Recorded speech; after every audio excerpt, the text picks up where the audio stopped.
In a small town, there lived a boy named Timmy. Timmy lives with a single mother. His father abandoned him just while he was in his mother's womb, and it has been his mother since day one, and Timmy vowed to make her proud. His mother usually suffers from high blood pressure, and sometimes she passes out due to lack of medications and treatment. Timmy would get scared and look for help. Life was so cruel to him and his mother. They lived in a tiny home in a very disorganized area where other people wouldn't want to go near. Sometimes they would stay a day or two without eating. His mother's condition wouldn't allow her toil for food, and sometimes, whenever that happens, Timmy would take up the responsibility and look for who he could work for to get daily bread. One fateful morning, he got up from the floor where he usually lies and found his mother crying silently. He asked his mother what the problem was, and she told him she's only thinking of how he would get a better life. After insisting it was nothing, then Timmy touched her and discovered she was running temperature. "Your body is hot, Mama. Wait here, let me look for help," he said and ran out of the house. Timmy searched and searched for help, but nobody paid attention. Some even pushed him away, saying he was stinking, but he didn't give up. Instead, he persisted and kept on begging for help. But unfortunately, that day wasn't a good day for him. He didn't find any help, and when he got home, he cried bitterly. He was completely famished and didn't know what to do. He went to his mother and assured her that everything would be fine. 2 days later, he was on the street looking for who would pity him and give him some money. He was frustrated and hungry. He didn't know what to do. It got more frustrating for him when it started raining heavily.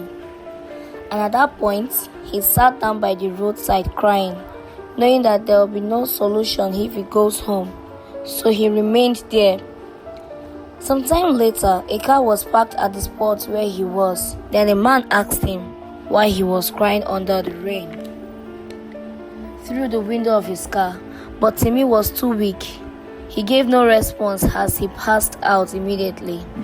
The man got shocked at his sight and immediately took him into his car to the hospital.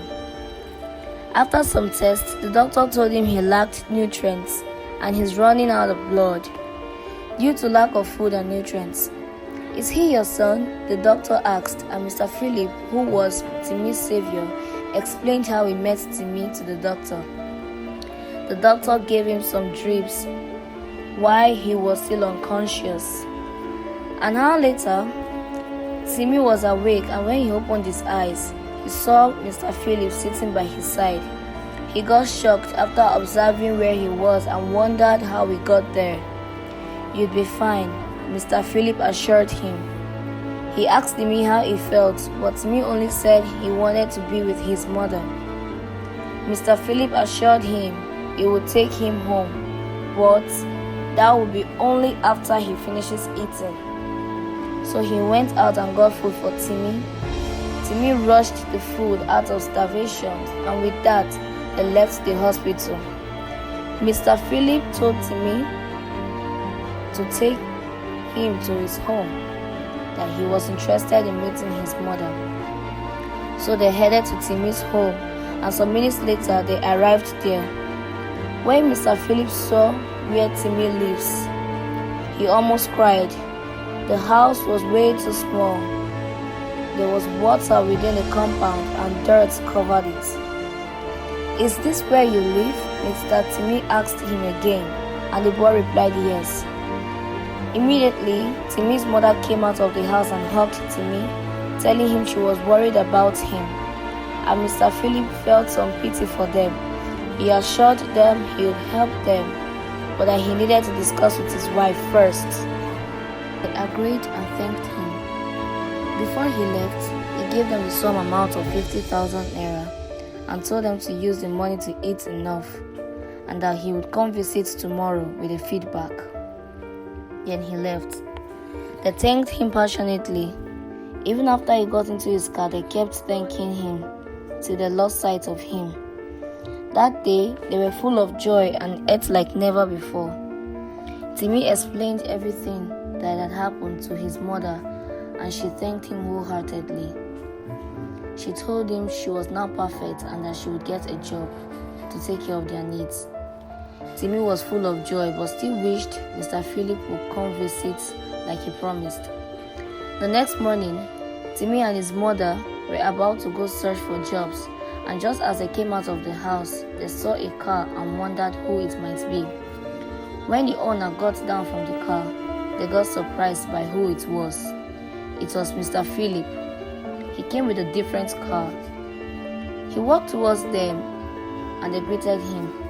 They thanked him for the previous day and he told them it was fine.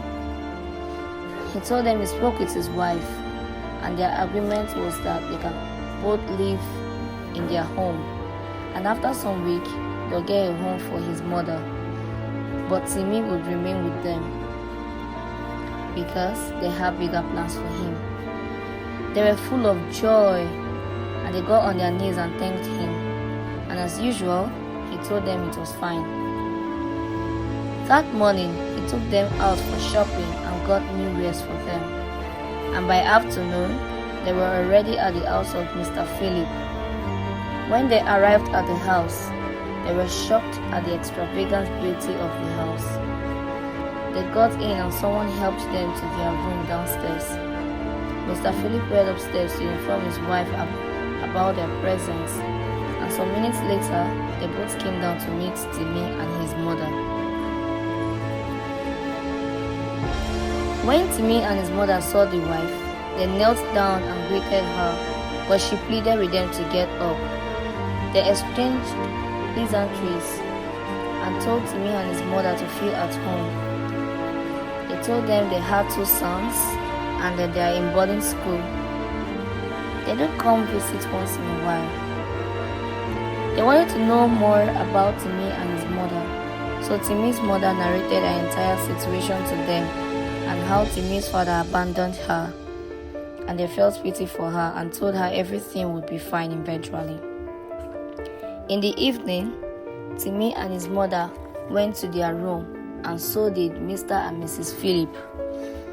They discussed their plans towards Timmy and how they would make him a better man in the future.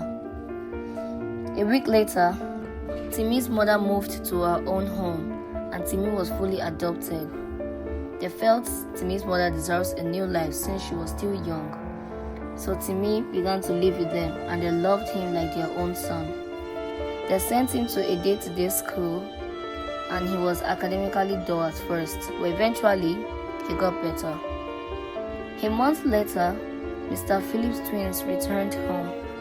They were 14 years old and were 1 year older than Timmy.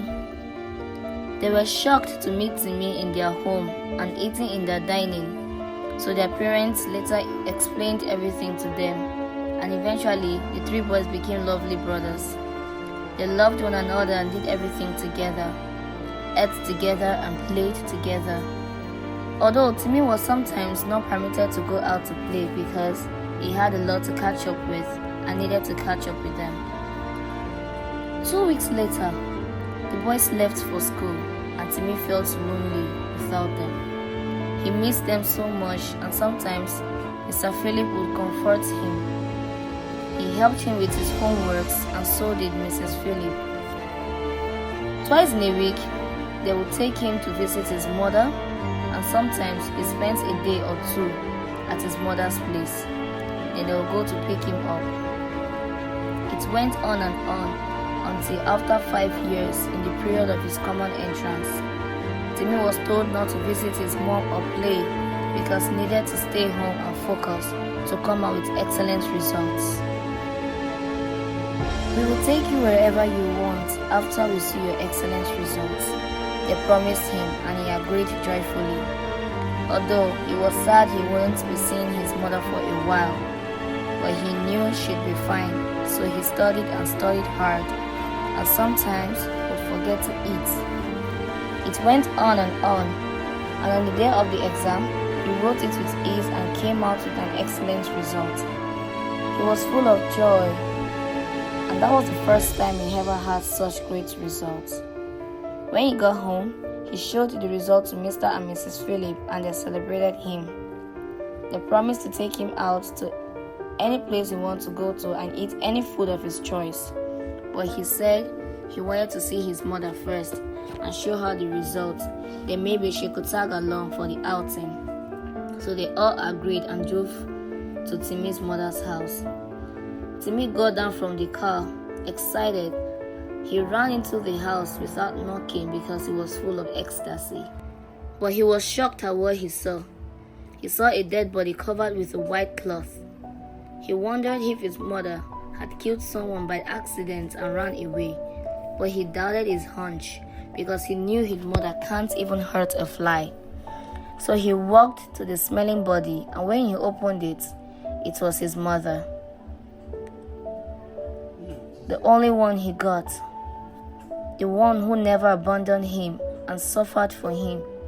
He got shocked and began to wonder what happened. Then immediately, one of his mother's neighbors came and told him a man was responsible for her death. Timmy needed more explanation, but unfortunately, she didn't know much. She only said she saw a man coming out of her house 4 days ago, and that was the last time she ever saw Timmy's mother outside. Timmy got more frustrated as his school documents fell off his hands. He knelt close to his mother's body and cried bitterly. He wished things would go back to how they used to be and told her he would endure the hardships. He said so many things to her, but got no response. So he laid beside her and cried endlessly. He told her to take him also, and reminded her of all the promises she made to him. And that day, Timmy was full of tears and slept close to his mother's body, ignoring the smell. And Mr. and Mrs. Philip, not knowing how to stop him, slept in their car. And the next day, they planned to bury her. Timmy said he would dig the grave himself. It took him a week and 2 days. And throughout the whole days of digging, he didn't eat anything as his punishment for not being there for her, like she was for him. And due to that, he emaciated real well. Mr. and Mrs. Philip comforted him and were there for him throughout the whole time. 2 years later, he was already 20 years of age, and then he was preparing for senior WAEC when he decided to move to his own house. He told Mr. and Mrs. Philip about it, but they didn't agree and promised him that after his secondary school, they would get an apartment for him, which was a promise they fulfilled. After 4 years, Timmy moved to his own apartment at age 24. He became a very hard-working man and sponsored himself to the university, whereas he got great results and came out with first class. After 4 years in the university, he finally found true love and got married at age 28. Then he proceeded with his masters. He loved his wife and promised not to abandon her, like his father did. And after some years, he already had 2 children, and sometimes he would visit Mr. and Mrs. Philip. Timmy was forever grateful to them. Timmy lived with his family and ever took good care of them, with his mother, who forever remained in his heart. Like a gift from above, forever and always, you're the one